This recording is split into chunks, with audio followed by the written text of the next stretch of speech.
My background in sailing is I was a professional sailor all of my 20s and I was lucky enough to race around the world a couple of times and I've been across the Atlantic, but I've never been involved in anything quite like the Cup. You're using this ancient piece of technology which is remarkably sophisticated and sails surprisingly well, but is completely different to anything else that you might have sailed in. So we've had quite a few teams who are really quite experienced sailors, but they're looking for a completely different adventure. They're looking at testing themselves.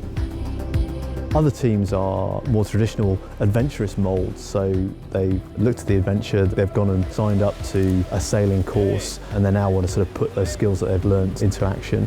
Talking to some of the locals, you can explain to them actually what's going on. You can see their respect because they know how challenging that is, and to get respect from guys who this is their living, that's a great feeling.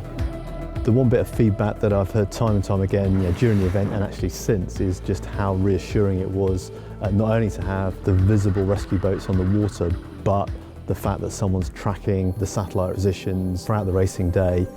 Each individual has their own tracker and their own safety equipment, so should they fall in the water, we can actually track the individual sailors as well as the boats that they're on.